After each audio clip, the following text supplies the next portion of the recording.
Welcome back to another great episode of Tusk and Tradition.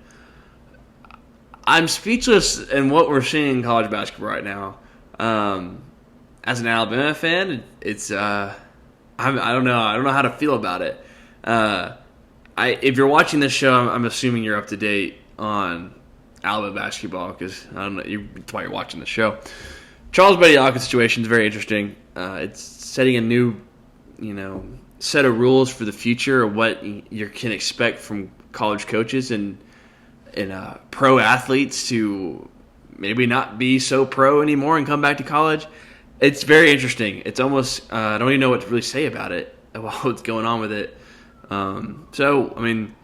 Before we get to that, we did play some other basketball games. Last time we talked about the disappointing loss with Texas. And it's kind of I've been watching them a little bit more. And I'm hoping to see that they would continue to stack good games on good games, and might just be the SEC, but they haven't been the same dominant force that they were in Tuscaloosa that night. Followed that game up with a road game at Mississippi State. We had beat Mississippi State 5 straight times, I'm pretty sure. So it felt like we were due to lose to a talented team in the SEC on the road. They had a home crowd environment. They got out to a huge lead early, and hats off to us for weathering the storm. We've been playing with so low amount of number of guys who can actually go. We've been playing with some walk-ons in the game. It's been going on for about 2 or 3 weeks now. So really interesting. Big-time win, though, that home game, or for the home game of Mississippi State, to go there and take it from them, especially when they haven't had a win versus us. They were hungry for it. So that was big. And then fast forward a little bit later in that week, we played Oklahoma at Oklahoma, and just kind of the same kind of storyline. Hungry team wants to beat us. We're playing with limited guys, scholarship guys at least.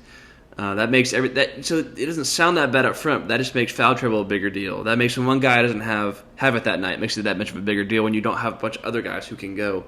Find a way to win that one too. 83-81. At the end of the game, it was almost like neither team wanted to win. Kind of both teams gave the other team a good opportunity to steal that one. Ultimately, we won that. So 2 really impressive road games.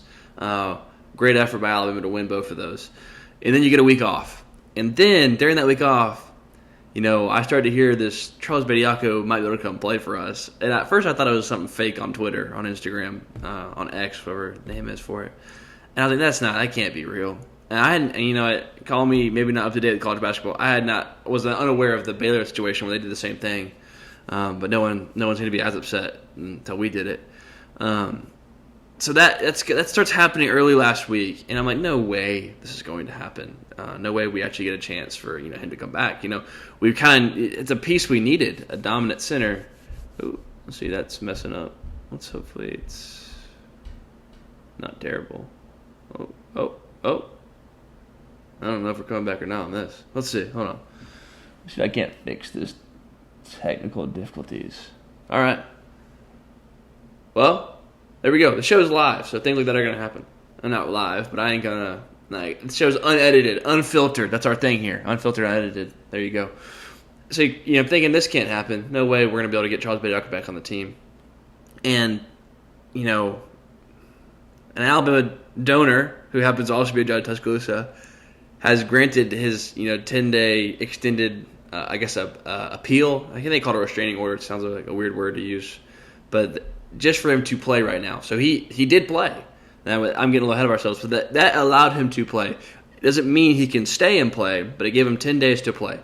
Now I guess I'll fast forward. However, now, glitching again. Yeah, we are. Oh my goodness. All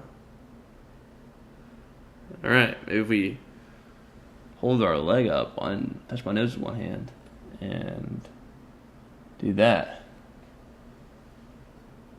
All right. I have no idea how it's going to play back. We'll see. Alabama judge kind of granted that. So we will see. Oh, we're doing it again. This is not looking great, folks. I'm going to have to cut it. I'm going to have to cut this one, I think. Try not to. I'm trying to continue to go. All right. If it does it again, I'll cut it. All right. So, yeah, an Alabama judge granted him to play, which is very, as an Alabama fan, not suspicious at all. As a college basketball fan, pretty suspicious. So he's playing, and then, they were scheduled to meet again, but with this bad weather, they can no longer meet on the hearing, so he got another 10 days. So we'll at least have him tonight for the Missouri game and into this weekend. So, versus Florida, who had their coach had some words to say versus us about this whole situation. They said, can't remember the exact quote, but something along the lines that doesn't really matter. We're going to beat him anyway with him there. It's hard for me to be upset really at it because we are playing with a pro player right now, and it just is unheard of. But this is college basketball now. This is college sports. This is what it is turned into now. So that's kind of where I don't want to talk negatively on it because I'm glad to have Charles back. I'm glad he's playing on my team, but it just seems really unique in a situation as a pure college basketball fan, a fan of college sports. It does just seem a little weird to me. Right now it's fine. We have 2 players doing it. What's the big deal? The problem could be in the future if more people really start using this as an option to come back. Maybe booster their resume to kind of go back to the pro level at a different higher level of the pros. And I think that takes away opportunities from high school kids. I think it takes away from opportunities of people who take Ty Simpson. We're switching sports here. A guy who stayed in the program. A guy who is kind of what it truly means to be an underdog story, to finally wait your turn and continue to get better and build and build and build and get a chance to play pretty well. Imagine, this is extreme and not quite the same, but imagine if Tua Tagovailoa was like, I'm going to come back to college. I'm having a tough stint right now, having a tough season with the Dolphins. I'm going to come back to college. And, that takes away from Ty this year. And obviously that's not logical. That's different than what I'm talking about. But it is kind of on the same direction. It is something to think about and what this could mean for the future of, all college sports. So we shall see. Okay, we get him back. A big deal. He's playing versus Tennessee. One of those ugly, orange with a T logo. One of those teams. Playing Tennessee. We haven't beat Tennessee. I think it's 5 times straight now. We're at home. We got Charles back. Big home crowd. We haven't beat him in a while. We hate Tennessee. Come out and lose the game. One of their young freshmen, I can't quite remember his name, had 29 points, played great, couldn't stop him, making NBA shots all over the court. Chuck played well. Chuck, it wasn't like he dominated the game, but he played better than he did when he was in college the first time. Sounds funny to say. It's a disappointing night. We got held to 73 points. Anytime we score 73 points, I don't think we're going to win, especially with our offense and how we play the game. Oh, there we go again. Computer's upset talking about this game. Me too. This is how I felt watching the game. What you're seeing right now is how I felt when I was watching this Tennessee game. There you go. I think it's back. Oh, yeah, there we go. Oh, hand low motions. I don't think it likes the hand motions. Wow. A lot of red. Roll Tide right there. Oh, man. Let's see. There we go. Yeah, there we go. Oh, didn't like that either. All right, there we go.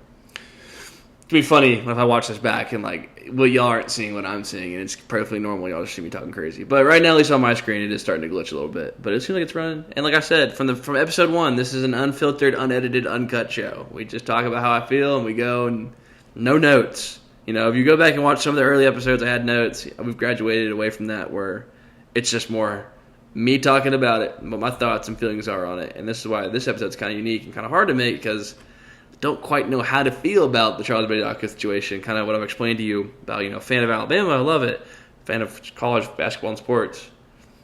I think it sets a slippery, slope for the future. Come out flat versus Texas, really, and it's hard to talk about because I don't think we played bad. We did as far as scoring, but it wasn't like a lack of effort, it wasn't a lack of energy, it wasn't a lack of, want to.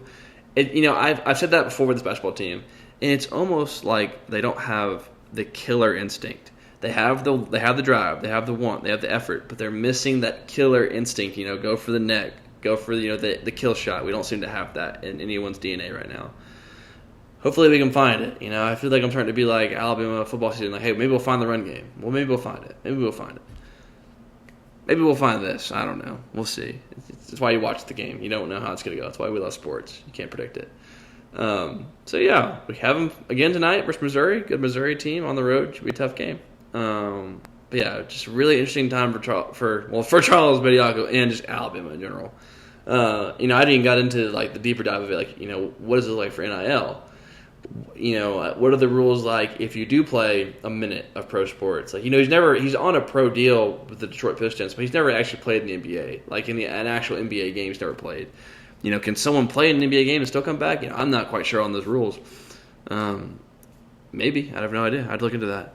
But it's very interesting. And very, opens up a lot of doors for a lot of possibilities that I don't want to see happen. So we'll see how it goes. But yeah, another game tonight, big one. You gotta win. You gotta take these games. Every game in the SEC is gonna be hard. So when you get a chance to win one, maybe versus one of the teams that's maybe not up to the quality of other teams that we have to play on the schedule, gotta find a way to win it. So we'll just see how it plays out tonight, and we'll make a video off that, and we'll see what happens with this Charles Bediako situation. We'll see what happens with my computer editing, not editing, but my computer software, how I'm filming this on this camera. So we'll see. But yeah. That's going to wrap this other episode of Test Predictions up. Weird one. Kind of sometimes during this video I feel like I lost for words, whether it be technical camera issues or whether it be talking about Charles Bediako and how I truly feel about it and what I want to see happen with these rules.